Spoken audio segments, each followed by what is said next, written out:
This manhwa will have you glued to your screens, and it has 47 chapters. The manga starts with a wide notification: the final dungeon has been cleared. We then see as all the heroes are making their way to the dungeon exit in a haste. The dungeon has been cleared, and everyone is in diaspora as they are chased by underworlders.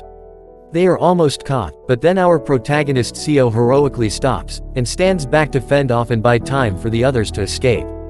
In the beginning, we are shown that humanity was not aware that they weren't the only ones that had established civilization on Earth. The invasive species of the underworlders. A completely different civilization from the one humans had established above ground. The Earth was under attack, underworlders had invaded, and humanity was faced with the crisis of imminent annihilation. Soon after, the energy from the mythical powers of the underworlders started to influence the makings of the humans, and brought forth the awakening of superhumans on Earth. Humanity with its newfound powers fought back against the underworld civilization. While slowly taking down the dungeons of the underworlders one by one, humanity once again lit the embers of hope. And at long last, the final dungeon was to be raided. In the spring of 2005, the strongest 7 superhumans gathered together to raid the final dungeon, a base of the underworld civilization. Eventually, they finally put an end to the lengthy war. For their achievements, they came to be called the 7 heroes that saved humanity. They were bestowed with immense fortune and fame, but there was one person who did not make it back. The leader of the 7 heroes, Seo. He didn't get to leave to rip all the glory and rewards. We see that the heroes who made it out alive became stars, while the dead hero Seo Munyab became a legend, and was carved out a statue in the middle of the city for his bravery as a hero. For simplicity, I'll be calling the protagonist Seo from here on. Please like and subscribe. Thank you. We're then shown a time skip of 17 years into the future, and here we see that the once adored heroes have been put into futuristic virtual reality games, where they represent their countries as world-class players. We see that the world is in a time of peace, and heroes do not have much use. The government is afraid of the possibility of heroes destroying the peace in the world, and so, they made these virtual reality games to create some type of facade in the mind of the heroes that they are still of use. The plus side being that they're making millions, so everyone wins. We see one of the past 7 heroes, Baek Jae-ho, has taken the position as head of one of the teams in the South Korean division. His team is facing off against an international team, and is losing the game. We then see where Baek Jae-ho is sad, and wishes that somehow his friend Seo could still be alive to help with some wisdom, also because he misses him. Quickly, we are then cut to a scene where the sky breaks open, and we see someone falling out of the sky. It's an unforeseen occurrence, and everybody hurriedly gathers around to witness what just happened. We then find out that our protagonist Seo, who was presumed to have died for over 17 years in the dungeon, was there, laying in front of his statue, unconscious from the fall. Our lost hero is found. Seo Munyab returned alive. For context, we see of the final moments of Seo in the dungeon. The protagonist is a spearman, and we see as he's prepared to face off against the horde of underworlders, as the door finally closed. It was a fight to the death. Or then cut to a scene where Seo panics as he wakes up from what we see to have been a dream. Confused, he is comforted by the nurse who explains to him that he is in the hospital. She then tells him that it has been 17 years since he was last seen, and puts on the news to help him understand. The broadcaster explains it all, and it only leaves him more surprised and confused. He's shocked because to him, 2005 was just a couple days ago, meaning that for over 17 years, he hasn't aged a single day. Also, all of his fortunes, and his houses and cars have all been given out to charity as per his last wishes, which makes him even more bothered and unsettled. But, the nurse assures him that he's the hero of the world, and that anybody would be willing to give a helping hand in this awkward situation. Then she calls his friend Jae-ho to confirm if he'll be coming to comfort him, and confirms that he's on his way. When she leaves, we are shown that Seo then uses his ability, Eyes of Analysis. It's an ability that enables him to see the skills and abilities of anything, and one of the skills that helped him to stay ahead of every superhuman. It reads that all his stats are maxed out, but what caught his eye was his willpower that was 110 out of 100, 10 more than the maximum limit, and also a new skill. Immortal. This skill allows him to be immune to death from physical causes. Seo is seen contemplating how he came about having this new skill, but all of a sudden his friend Jae-ho dashes into his room. Jeho is crying, with a smile on his face, happy, as his friend Seo is really alive. Later that day, they go to the rooftop. Seo is reminiscing about the old days, and is overwhelmed with how so much has changed. Jeho is seen comforting him, and offering to help guide him through this second chance at life. Jeho talks about his position as head coach, in one of the clubs in the South Korean Games, and Seo is surprised, and disses Jeho, saying that if he's coaching a team then, the team would most likely be crap. Jeho introduces Seo to the virtual reality games, where old and new superhumans are selected to fight, and compete for money and fame on a global competition amongst other teams. Seo is a bit intrigued at the concept of the games. He then asked what place is the South Korean team in the competition, to which Jeho responded, "Dead last." Seo is very disappointed, and shocked at this. Jeho then takes Seo back to his place in his car where they have more conversations.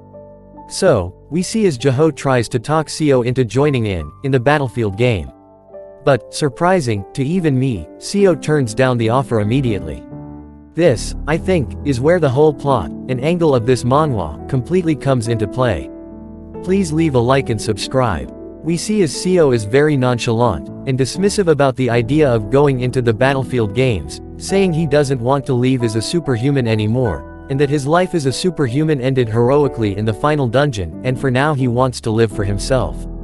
Also, he doesn't want the press and media that comes with joining Battlefield. They get to Jeho's place, and are welcomed by his wife. Here we see Seo having a discerning moment, as he really did come back to life.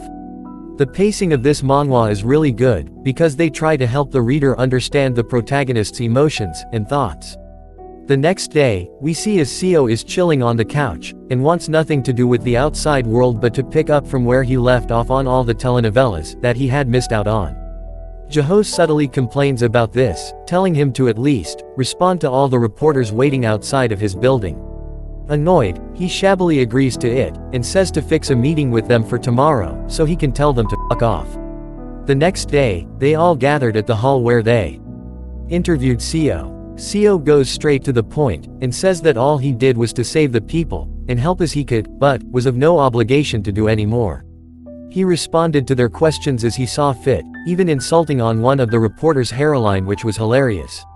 Then he concluded the meeting, but just as he was walking out, he received one last question, where the reporter said that one of America's greatest tanker called him out, saying that he could floor any of the 7 greatest heroes, but he wasn't even among the top 3 in the world. To which Seo responded, if he can't even get into the top 3 or whatever, he's trash. But if he wants to fight, they should settle it in real life, and not in a game, and he promised to bury him in his backyard. The scene is cut to the person challenging Seo, who was mad, and ordered that they ready a plane to South Korea, ASAP. It's the next day, and Jeho's daughter, who is one of the best players South Korea has in Battlefield, comes back home to welcome the protagonist as she jumps, and hugs him happily. They then catch up on all that's happened in her life in his absence. Haeyeon is Jeho's daughter, and is seen also trying to encourage Seo to join Battlefield, to which he dismisses as usual and shows no interest in. Then, she talks him into following her to do an avatar check, to which he agrees to. They get to the South Korean Battlefield Association, where she scans her combat gears, and puts on the virtual reality device, and is submerged into the VR simulation. Seo is outside, watching from the screen as he's a little intrigued. Haeyeon requests for a monster to warm up, to which one is summoned in the VR room. Seo is intrigued some more, and looks forward to how Haeyeon does in battle. Haeyeon uses a whip and a short sword in combat. The battle starts, as the beast dashes at her, but is easily subdued, as she swiftly wraps the whip round its neck, and deals a fatal attack to it. The test is over, and she runs out to her uncle to get some compliment on how she did. But typical, he gave a half-assed compliment, to which she gets a little upset, but with this, somehow she is able to convince Seo to try it for himself. Since it's just a test, and not a competition, Seo then agrees to test out the game. So he is given weapons suited to his combat info. But he decides to start game with just a spear. Seo, to be honest, is low-key giving Shikamaru vibes, but with a great haircut. Seo enters the VR module, and is transferred to the VR dungeon. Everything seems to be working well, says the admin. Seo then asks to throw whatever monster they have at him. Seo is able to recognize the monster immediately, but says that it seems a bit different. The match starts, as the monster dashes at Seo to attack, but Seo is disappointed. We see him drop his spear. Seo then flickers his finger, aiming at the beast, which produces an overwhelming pressure that rips the beast apart in an instant. Everyone is astonished at his display. Seo then asks for a new variant to test out something, but is surprised by an unknown voice.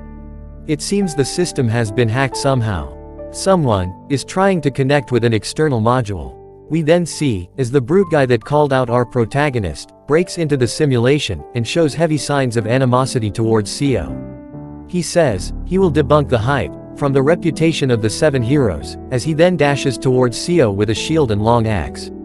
With a frightening force, he attacks Seo with the axe, and creates a huge dust mist, but his attack was too slow, as Seo was able to evade to his back in seconds, and is very excited because he is feeling the thrill of battle. Somehow, Seo's test has been interfered with, as we see 3 heads of the association walk into the admin room, Jeho included. It seems this interference was allowed by the association president himself. He seems to have a plan to make Seo gain an interest in Battlefield from this experience. Seo, and Tank Man. Oh, wait, sorry, I forget his name. It's T-Man or Tank Man from here on. But they are going head to head against each other. We see that Seo acknowledges his skill to some degree. He then uses Eyes of Analysis on him. His info comes up, and we see that his strength and endurance are fully maxed to 100. He has 2 skills, Body Strengthening and Indomitable. With this stats it seems he's a proper tanker, and he could maybe even back up his idiocy a little, in battle. He may have even followed them into the final dungeon if he was alive 17 years ago. Seo decides to test out his new skill on him. Seo then dashes at Tank Man with his spear. T-Man is able to see his attack, and swings his axe at Seo. Suddenly Seo stops, and stands in front of him to receive the attack. He is smashed away by T-Man instantly. This leaves everyone shocked and confused. Why did he stand still? It's a little cringe, to be honest. Yeah, I know it's a little cringe. In the midst of the chaos, literally, Seo then throws his spear at the unsuspecting T-Man, using his skill throw. T-Man is quick, as he manages to dodge the attack. He is shocked that Seo was able to take such an attack from him. We then see Seo unharmed, smirking at T-Man. He just activated Immortal, which makes him immune to death from physical causes. This story is getting a bit long, so to close, Seo wins the match, and overwhelms the Tank Man. We see that even after all the persuasion, Seo still decides not to join Battlefield, but he eventually realizes that rather than being involved in the fights, he'd rather coach an F-ranked team, into becoming one of the best, if not the best team in South Korea. The manga progresses as we see Seo forming a team of rookies with potential, into S-class players who then become stars in Battlefield. It's a thrilling story, and is very exciting to see Seo guide his team, come up with insane battle strategies, and search for new team members with potential. It's a really good read. Thank you for watching the video, guys. Please leave a like, and subscribe to the channel. I really appreciate all the people who have subscribed to Bluemelon. You're awesome. Sorry I haven't posted in some days. I'll try to be more consistent. Have a great rest of your day. Thanks for watching. See you in the next video. Peace.